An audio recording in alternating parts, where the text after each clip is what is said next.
오늘 우리에게 주신 하나님 말씀은 요한복음 4장 25절부터 30절까지입니다. 요한복음 4장 25절부터 30절까지입니다. 우리 자리에서 일어나셔서 하나님 말씀 같이 합독하도록 하겠습니다. 여자가 예수께 말했다. 나는 그리스도라고 하는 메시아가 오실 것을 압니다. 그가 오시면 우리에게 모든 것을 알려주실 것입니다. 예수께서 말씀하셨다. 너에게 말하고 있는 내가 그다. 이때에 제자들이 돌아와서 예수께서 그 여자와 말씀을 나누시는 것을 보고 놀랐다. 그러나 예수께 웬일이십니까 하거나 어찌하여 이 여자와 말씀을 나누고 계십니까 하고 묻는 사람이 한 사람도 없었다. 그 여자는 물동이를 버려두고 동네로 들어가서 사람들에게 말하였다. 내가 한 일을 모두 알아맞히신 분이 계십니다. 와서 보십시오. 그분이 그리스도가 아닐까요? 사람들이 동네에서 나와서 예수께로 갔다. 아멘. 자리에 앉으면서 같이 인사합니다. 하늘 복 많이 받으세요. 하늘 복 많이 받으세요. 하늘 복 많이 받으세요. 하늘 복 많이 받으세요. 하늘 복 많이 받으세요. 오늘 말씀은 인생을 변화시키는 만남이라는 말씀으로 함께 은혜를 나누겠습니다. 우리는 일생을 살아가면서 선택된 만남도 있고 선택되지 않은 만남도 있습니다. 내가 원하는 만남도 있고 내가 원하지 않는 만남도 있습니다. 일생을 살면서 그 중에서 중요한 만남들을 꼽는다면 부모님과의 만남일 것입니다. 부모님과의 만남을 통하여서 우리의 인격이 만들어지고 평생 내가 어떻게 살아갈지에 대한 방향이 결정이 됩니다. 두 번째로는 스승과의 만남입니다. 스승과의 만남을 통하여서 세상의 지식에 눈을 뜨게 되고 많은 정보를 얻게 됩니다. 세 번째 중요한 만남은 부부의 만남입니다. 이 만남을 통하여서 일생을 행복하게 살아가는지 불행하게 살아가는지에 대한 그러한 내용이 결정이 됩니다. 그러나 우리가 알아야 될 것이 이 많은 만남들은 종국엔 결국 죽음을 통하여 다 사라져버리는 일시적인 만남에 불과하다는 것입니다. 오늘의 행복한 만남이 영원히 지속될 수 있는 비결은 하나밖에 없습니다. 그것은 영생을 얻는 만남을 가져야 되는 것입니다. 그 영생을 얻는 만남은 바로 예수님과의 만남밖에 없습니다. 성경에는 예수님을 만난 참 많은 사람들의 이야기가 있습니다. 그러나 그 많은 사람들의 이야기를 성경에 다 기록하지 않고 있습니다. 적어도 마태, 마가, 누가, 요한, 사복음서에 기록되어져 있는 예수님과의 만남의 내용은 그 만남의 내용이 많은 사람들이 보았을 때에 유익이 되는 그러한 만남. 그가 한 여러 가지 믿음의 여러 모습과 내용들이 많은 사람들에게 귀감이 될 수 있는 그러한 만남의 내용들이 정리되어져서 우리에게 전하여지고 있는 것입니다. 오늘 성경에서 예수님과 만난 이 사마리아의 여인의 기록도 역시 그 만남이 너무나도 의미가 있고 많은 사람들에게 도움을 주고 유익을 주는 만남이기 때문에 기록이 되어 있습니다. 그 의미를 따져보자면 참 많이 있겠지만은 오늘 그 중에서 한 몇 가지, 세 가지 정도만 생각해 보겠습니다. 첫 번째, 예수님이 찾아오신 만남이라는 것입니다. 예수님이 찾아와 주셔서 만난 만남이라는 것입니다. 우리 16절에 보면 예수님께서 사마리아 여인과 대화를 하시는데 이 요한복음 4장은 사마리아 여인을 예수님께서 찾아오셨다고 기록하고 있습니다. 근데 예수님께서 찾아오신 이 여인은 참 문제가 많고 탈이 많은 여자였습니다.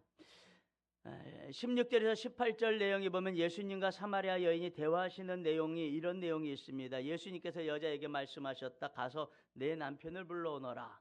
그 여자가 대답하였다. 나에게는 남편이 없습니다.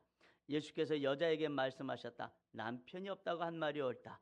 너에게는 남편이 5이나 있었고 지금 같이 살고 있는 남자도 내 남편이 아니니 바로 말하였다. 이렇게 말씀하셨습니다. 오늘 성경에 나오는 이 사마리아 여인은 5번의 결혼 생활에서 실패를 한 여인입니다. 어떤 과정으로 실패하였는지는 기록되어 있지 않고 있지만은 여러분 이 당시에나 지금이나 결혼 생활에서 여러분 이렇게 부부관계가 실패한다는 것은 인생의 크나큰 아픔이고 큰 시련이 아닐 수가 없는 것입니다. 그것도 5번이나 실패했다고 하니 이 여인의 인생이 얼마나 참담하고 얼마나 무너져 내렸는지는 우리는 짐작할 수 있습니다. 제가 초등부 전도사 사역하던 시절에 비슷한 분을 만났어요. 그 아이가 수련회를 가야 되는데 답을 간다 안 간다 답을 내질 않는 거예요.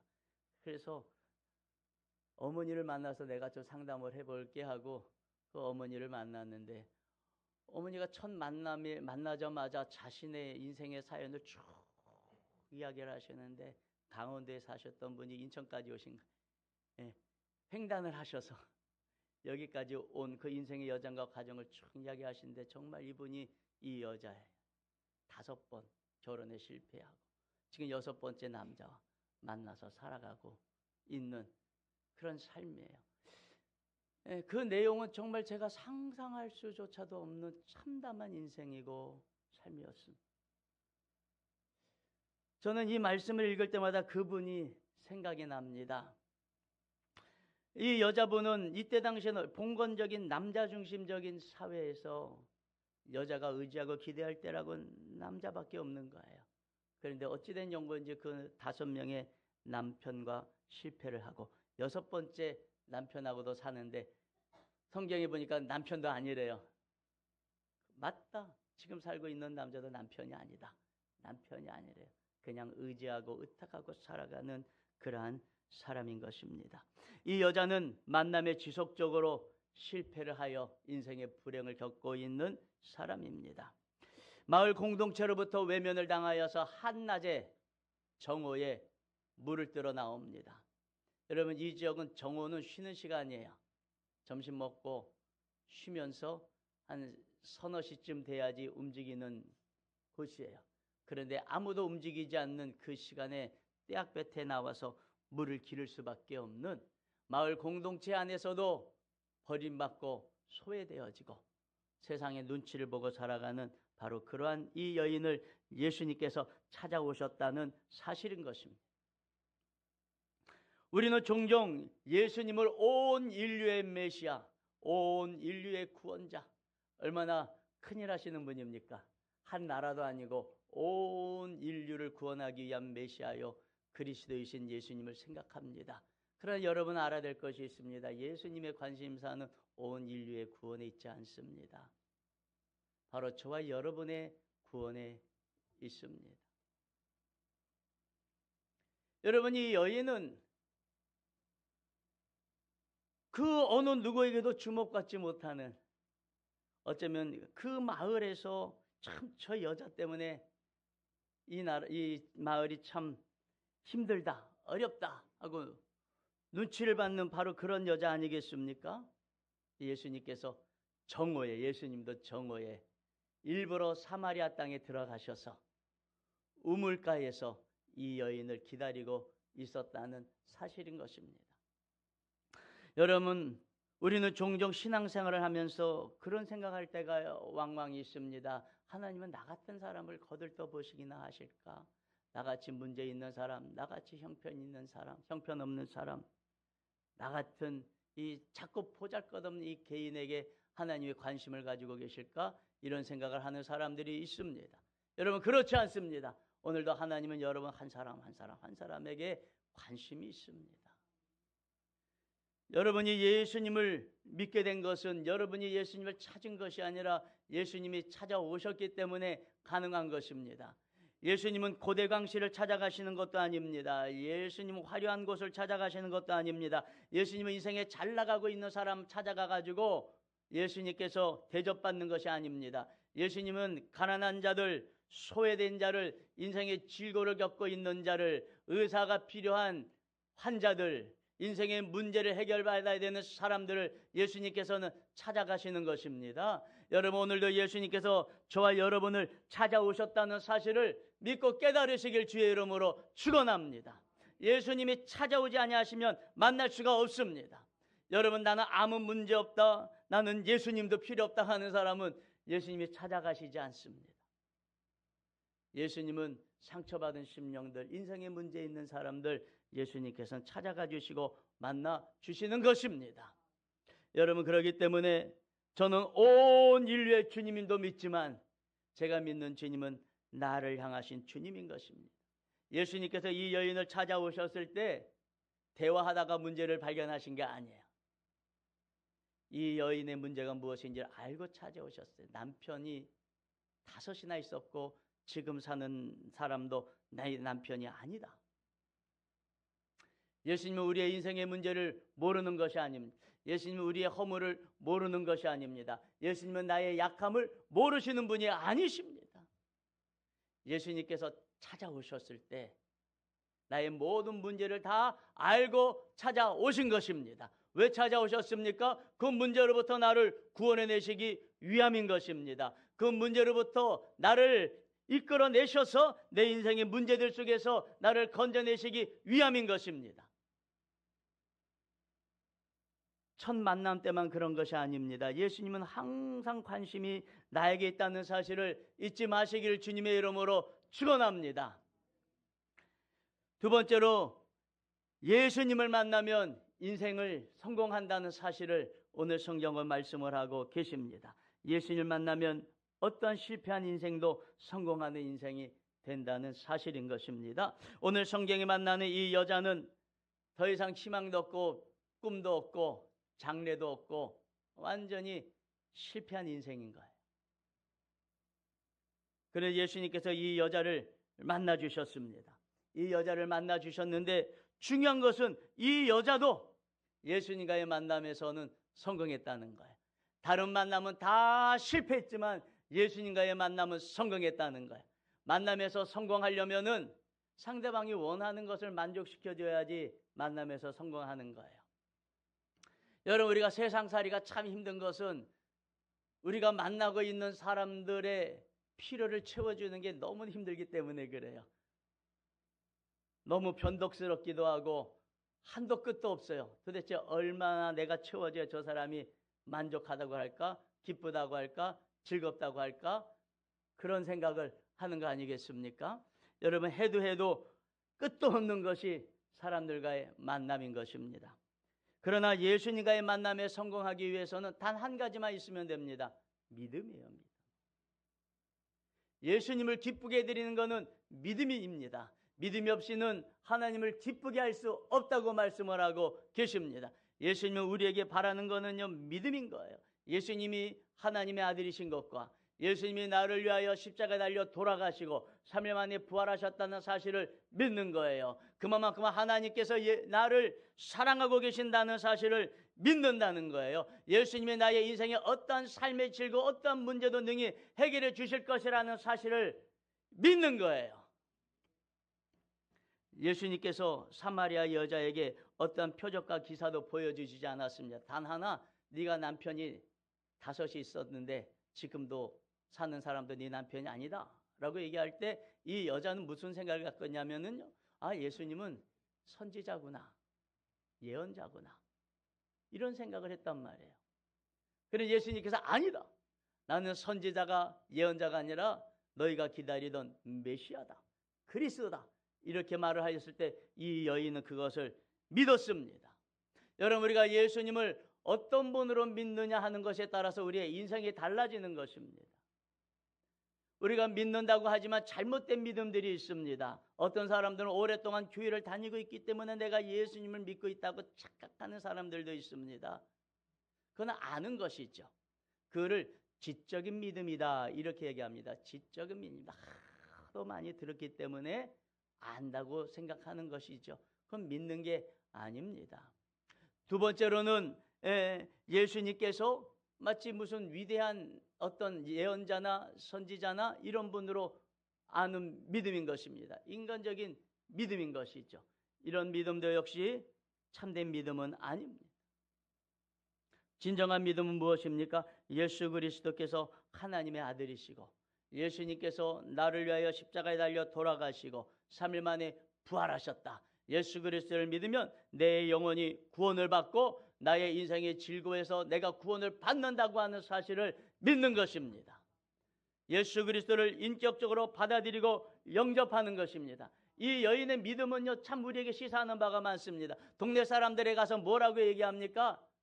내가 어떤 삶을 살고 있는지를 다 맞추신 그분이 혹시 그리스도가 아닐까요? 이렇게 이야기하잖아요. 이게 얼마나 솔직한 믿음입니까? 이게 무엇입니까? 여러분, 믿음은 무엇이냐 하면은요, 처음엔 믿음은 예수 그리스도를 영접하는 믿음인데, 처음 예수 그리스도를 영접하는 믿음은요 100% 확신이 아니에요. 전에 말씀드렸잖아요. 어그리 위드, 그냥 동의. 그분이 그렇다고 그러니까 어떻게 합니까? 그렇다고 받아들이는 거지. 성경이 그렇다고 하니까 어떻게 하는 겁니까? 아, 그런 거구나 하고 동의하는 거예요. 예수님께서 내가 그리스도다라고 하니까 이 여인은 어떻게 합니까? 뻥이 이게 아니라, 이 여인은 뭐라고 얘기합니까? 미쳤네, 이게 아니라 그럴 수도 있겠구나, 이렇게 받아들인 것이 이 여인의 믿음인 것입니다. 믿음은 이렇게 시작하는 것입니다. 그런데 이 믿음의 역사가 나타났습니다. 이 여인의 인생이 바뀌어버린 거 아니겠습니까? 예수 그리스도께서 그리스도이실 수가 있겠구나 하는 믿음 정도로 받아들였는데 이 여인 안에 기쁨이 넘치기 시작한 것입니다. 그래서 마을로 뛰어나가서 사람들에게, 이 여인은 계속해서 우울한 모습, 우중충한 모습, 사람들을 피하는 모습으로 살아왔던 이 여인이 기쁨에 차고 넘쳐서 내가 한 사람을 만났는데 그분이 그리스도이실지 모릅니다 하면서 전하고 다니는데, 마을 사람들이 그 말을 듣고 호기심을 갖게 됐다는 거 아니겠습니까? 여러분, 우리가 예수 그리스도를 정말 마음속에 참으로 믿고 받아들이고 모시면 우리의 인생과 삶이 환경과 상황을 넘어서는 기쁨으로 가득 차는 줄 믿고 깨달으시길 주의 이름으로 축원합니다. 여러분, 이 믿음은 예수 그리스도를 영접할 때만 갖는 믿음이 아니라 항상 매일매일 순간순간 나의 삶 속에서 고백되어져야 되는 믿음입니다. 여러분, 이 믿음이 흔들리고 이 믿음이 사라지기 시작하면 우리의 신앙생활이 무너지고 우리의 인생과 삶이 기쁨이 사라지는 것입니다. 지난 주간에 목사님 한 부부가 방문을 하셨습니다. 방문을 하셔서 오전 11시쯤 오셔서 오후 한 5시쯤 될 때까지 긴 시간 그분들의 삶의 이야기를 쭉 하셨어요. 목사님은 이제 전도사님부터 시작하셔서 이제 30년간 20살부터 시작하셨다 그래요. 30년간 전도사, 목사를 하시는 그런 분이셨고요. 이제 사모님도 역시 젊어서부터 전도사 생활을 하셨던 분이시고, 이 목사님을 만나서 결혼해서 13년이 되셨는데 12번을 이사를 하셨대요. 13년 동안에 12번을 이사를 하셨대요. 그 삶이 얼마나 힘드셨던가 그것을 이렇게 짐작이 되더라고요. 이 사모님이 하시는 말씀이 이겁니다. 주를 위하여 어디든지 아골골짜기로도 본인들은 갈 순수한 마음이 있어서 정말 어디든지 부르시면 갔대요. 부교육자 생활하러 가셨는데 가는 곳곳마다 정말 열심히 일을 했는데, 열심히 일하면 시기받고 모함받고 이상한 사람들을 만나서 상처받고 아픔을 겪고 얼마 못 있어서 또 이사를 가야 되는 상황들이 계속해서 만들어졌다는 것입니다. 본인들은 지금도 주님이 원하시면 무엇이든지 할 수 있는, 어디든지 갈 수 있는 그런 마음이 있다는 거예요. 사모님은 거기다가 목사님을 위해서 정말 물심양면 헌신하셨더라고요. 목사님이 꼭 집밥을 드신대요. 그래서 하루 3끼 목사님 밥을 챙겨드렸대요. 하루 3끼 목사님 밥을 챙겨드렸대요. 그리고 자녀를 키우는데 온갖 헌신을 다 하셨어요. 그런데 왜 이런 삶이 반복되냐 이런 거죠. 왜 이런 삶이 반복되냐, 이제 뭘 어떻게 해야 되느냐 하는 그런 상담을 하러 오셨습니다. 제가 무슨 말씀을 드립니까? 저는 그런 경험을 해보질 않았는데 쭉 말씀을 드리고 몇 가지 마음에 감동이 오는 말씀이 있어서 몇 가지 말씀을 드렸는데 돌아가셨어요. 돌아가시고 나서 사모님으로부터 긴 문자가 왔습니다. 목사님 뵙고 와서 한 주간 지내면서 참 많은 생각이 들어요. 기도회를 한 것도 아니고 목사님께서 많은 말씀으로 가르치신 것도 아닌데 제가 말이 많았지요. 그런데 그 만남이 제게 영향력이 컸어요. 정말 철없는 마르다처럼 제가 주님을 위해 이것저것 무엇을 얼마만큼 했는데 지금 이 상황은 무엇인가? 이렇게 살아온 것 같습니다. 또 각자에게 주신 고유한 사명을 감당하며 살아가는 것이 기쁨이어야 되는데 그렇지 못하였다는 큰 착각이 있었습니다. 그래서 이번 주는 정말 제가 주님을 사랑해서 주님의 몸된 교회를 사랑해서 또 영혼을 사랑해서 그 사랑으로 예배자가 되고 가정에서도 그 사랑으로 살고 싶어요. 억지로 쥐어짜내는 것이 아닌 그 사랑의 힘으로 자연스럽게 그렇게 기도하니 상황은 그대로지만 평안도 기쁨도 있고 입술에 찬양도 흘러나와요. 정말 신기한 일 같아요. 목사님과의 만남은 진짜 소중하고 감사한 시간이었습니다. 아버지 앞에 사랑하는 딸로서 더 깊은 교제의 시간들을 보내면서 이 시간들을 보내고 합력하여 선을 이루시는 주님을 기대하며 또 소식 전하겠습니다. 모두 진심으로 감사드립니다 하면서 제가 중간에 좀 뺐습니다. 긴 문자를 보냈습니다. 아내 기쁨이 다시 회복이 됐다는 거예요. 기쁨이 다시. 제가 드린 말씀은 간단했습니다. 사모님의 말씀을 한참을 정말 들어보니까 기가 막힌 상황들이야. 말도 안 되는 상황들이야. 왜 이분들에게 이와 같은 상황이 계속됐는가 저도 이해할 수가 없지요.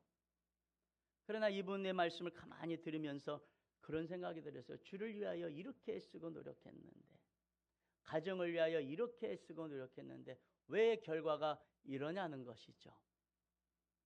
그래서 제가 그런 말씀을 드렸습니다. 언제 주님께서 주를 위하여 살라고 하셨습니까?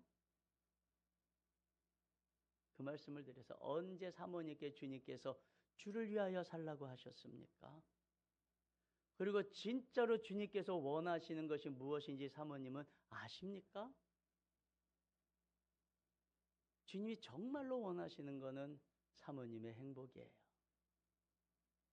예수님은 사모님을 구원하기 위하여 오셨고 사모님을 행복하기 위하여 십자가를 지신 거예요.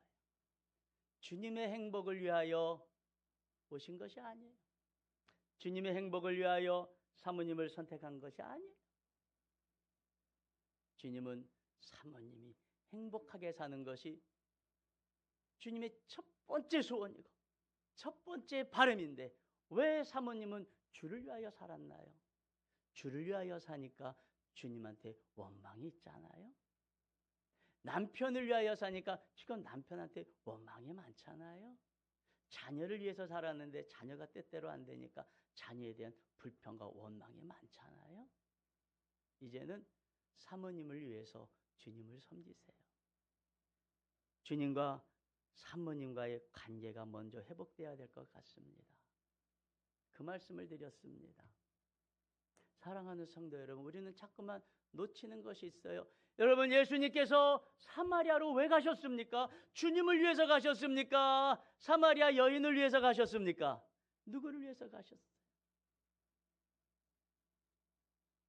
여러분, 이 사마리아 여인이 마을에 뛰쳐나가가지고 복음을 전하는 것은 주님이 보시기에 주를 위한 것입니까? 그 여인을 위한 것입니까? 우리는 신앙의 시작을 잘해야지 됩니다. 우리 사랑하는 성도님들도 주님 위하여 살지 마세요. 그러면 마르다 같은 신앙이 되는 거예요. 나를 위하여 사세요. 주님의 관심사는 온통 나를 향하여 있습니다. 나의 행복이 있습니다. 내가 행복한 것이 주님의 행복이에요. 자녀가 행복하지 않은데 부모가 행복할 수 있나요?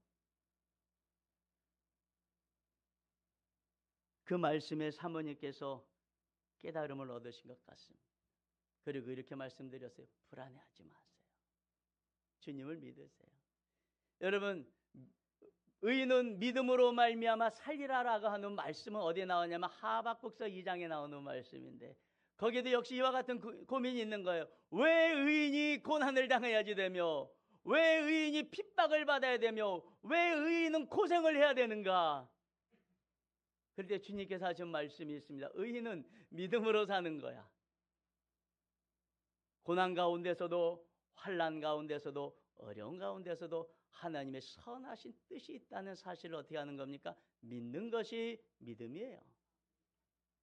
제가 그래서 사모님께 말씀드려, 사모님 믿음을 놓치셨네요. 한번 믿어보세요. 제가 확신하건대 이 모든 아픔과 고난의 시간이 반드시 이해가 되어지는, 지금은 이 모든 상황이 이해되지 않지만 이 모든 아픔과 이 모든 시간들이 이해가 되어지고 하나님께 감사할 수 있는, 합력하여 선을 이뤄내시는 순간이 반드시 옵니다. 우리 사랑하는 성도님들, 하나님을 믿으시고 예수님을 믿으세요. 여러분, 이 여인은 여러분 예수 그리스도를 만났어요. 남편 5명, 지금 6번째 남자와 살고 있는 이 모든 아픔의 시간들을 이 여자는 이해할 수가 없었을까? 왜 나에게만 유독히 이렇게 힘들고 어려운 고난과 고통의 시간이 있는가? 여러분, 그런데 아십니까? 이것 때문에 복음 전파가 됐어요. 마을에 가면서 이 여자가 뭐라고 이야기하고 있습니까? 나의 모든 것을 다 알고 있는 그분이 왔다. 그분이 바로 메시아가 아니냐, 그분이 바로 우리가 기다리던 그리스도가 아니냐, 이렇게 외치고 다니고 있지 않습니까? 여러분, 만약에 평소에 잘 웃던 사람이 그러고 다녔으면은요, 사람들이 그러려니 했을 거예요.